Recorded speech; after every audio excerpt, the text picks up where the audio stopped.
जय सद्गुरुपुर महाराज की। श्री सदानंद श्री कुक्षित राजयोगेंद्र सद्गुरुपुर महाराज की। अय्या ఈ సిద్ధాంతము అందరికీ అభ్యర్థి కాదు. ఈ సిద్ధాంతం అందరికీ అభ్యర్థి కాదు. శివరామ దీక్షలు వారు అంటారు, దీనికై పుట్టాలట. అంటే జన్మ సుకృతం ఉంటేనే ఈ సిద్ధాంతం ఏర్పడుతుంది అన్నారు. ఎందుకు చేత అంత మాట అన్నాడంటే, అయినా అందరూ జన్మలు ఉన్నాయని కదా చెప్పొస్తున్నారు. మళ్ళా జన్మం గండి చచ్చిపోతున్నారు, మళ్ళీ వస్తున్నారు. భగవద్గీతతో సహా కూడా చెప్పొచ్చినాయి. అయితే జన్మ ఎలాగున్నది అని చూసొచ్చులు ఎవరైనా ఒక్కరైనా ఉన్నారా? ఉండకపోయినా పాపకర్మాలు చేసి ఈ ప్రపంచమే నిజం అనుకుని, ఈ సంసారమే నిజం అనుకుని, ఈ ధనధాన్యాలే నిజం అనుకుని నేను సత్యంగా ఉంటాననేటటువంటి భ్రాంతి ఉన్న వాళ్ళు తప్పకుండా పుడతారు. ఏమై పుడతారో? మానవుడయ్యి పుట్టరు. 84 లక్షల జీవరాశులు ఏ జీవరాశి పుడుతుందో వీళ్ళు లేదు. కుక్క అవ్వచ్చు, నక్క అవ్వచ్చు, పంది అవ్వచ్చు, అనేక రకాలైనటువంటి జంతువులు ఉన్నారు. కాబట్టి ఏ జంతువు పుడతారో లేదు. కానీ ఈ చేసుకుని దీన్ని పూర్తి చేసుకోలేనటువంటి వారు మళ్ళీ మానవ జన్మకు వస్తారు పూర్తి చేసుకోవడానికి. ఇది చేసుకుని మళ్ళా పూర్తి చేసుకోవడానికే మానవ జన్మకు వస్తారు. అందుకు ఆ ఈరంశెట్టి గారు, ఆయన భార్య, వాళ్ళ యొక్క జన్మ సుకృతం దాన్ని ఏర్పడి పలమరాజు గారి యొక్క పాదాలు పెట్టారు. ఎందుకంటే ఈ జన్మ అనేటటువంటిది ఇలా ఎన్నాళ్ళు ఈ కర్మలో పడి కుట్టుకోము, మళ్ళా జన్మకు వస్తే ఏమై వస్తామో అనేటటువంటి యొక్క పద్ధతిను. ఎంతమంది బాబు అన్నదమ్ములు? 7 అన్నదమ్ములు, 2 అమ్మాయిల 9. ఈ వాళ్ళు ఒక అబ్బాయి పుడితే అబ్బాయి చేసుకోలేక మన ఆడవాళ్ళు బాధపడిపోతున్నారు. ఒక అబ్బాయితోనే సరిపెడుతున్నారు. 9 సంతానాన్ని చేసి రెక్కల మీద, ఆయన యొక్క రెక్కల మీద చిన్నప్పటి నుంచి బిడ్డల్ని పెంచి పెద్ద చేసి ఆవిడ మరి ఎంత కష్టపడితే వీళ్ళని చేసుకురాగలిగింది.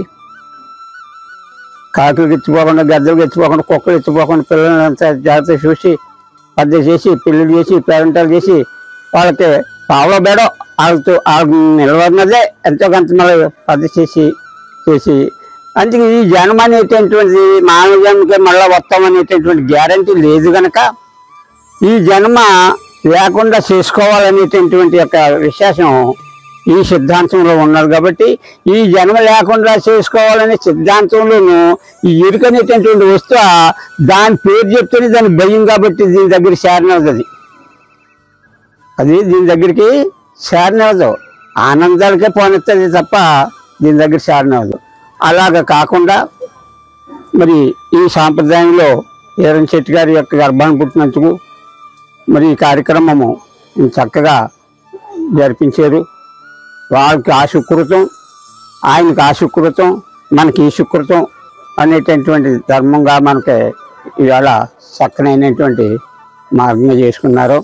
వారికి ఆ కుటుంబం ప్రతి ఒక్కరికి కూడా ఐశ్వర్య ఆరోగ్యాలతో, వారికి సుఖశాంతులతో వాళ్ళు ఆ గురుమూర్తి కాపాడి రక్షించాలని కోరుతూ, ఆత్మనగా కోపం లేనటువంటిది నీలోనే ఉంది ఆ ప్రకాశ స్వరూపమైనటువంటి ఆత్మ. అది మీరు సాధనల వల్ల శాతం తెలుసుకోవాల్సినటువంటి విషయం. అది మామూలుగా కనిపించేది కాదు. అట్టి ఆత్మ శాంతించాలి. మా నాన్న చచ్చిపోడు, మా నాన్న ఆత్మ శాంతించాలి, మా అమ్మ చచ్చిపోయింది, మా అమ్మ ఆత్మ శాంతించాలి అనేటటువంటి ఒక అక్షరాలు కరెక్ట్ కాదు. ఎందుచేతంటే ఆత్మ ఇప్పుడు శాంతి అయ్యే ఉన్నది. ఆత్మకి ఏ వికారాలు లేవు, ఏ ఒక్క విశేషాలు లేవు. ఇవి శరీరానికే పట్టుకునే ఈ వికారాలన్నీ. ఆత్మ లేవు. ఆత్మ ఇప్పుడు శాంతి అయ్యి ఉన్నది. మనందరిలోనూ కూడా ఇప్పుడు ఈరంశెట్టి గారు నిత్యం కూడా నిలిచి ఉండాలని, మనందరిలోనూ కూడా ఆయన యొక్క గుర్తు మనకు ఉండాలని ఒక 2 నిమిషాలు మౌనం చాల్సింది.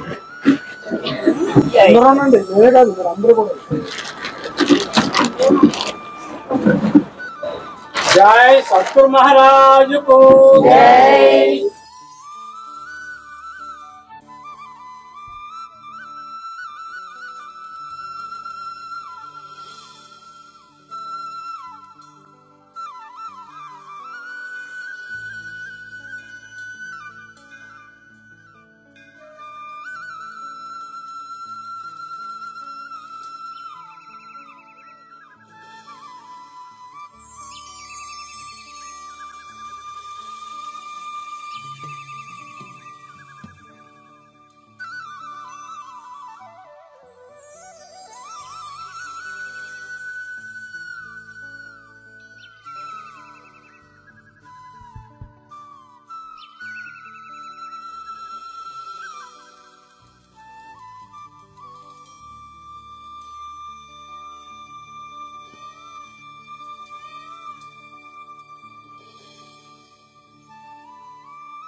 జై సద్గురు మహారాజ్ కి అక్షర విలక్షణ సద్గురు మహారాజ్ కి బలవరాజాచార్య సద్గురు మహారాజ్ కి నక్కింటి లక్ష్మణ సాధురామ సద్గురు మహారాజ్ కి అందరూ సాధురామనే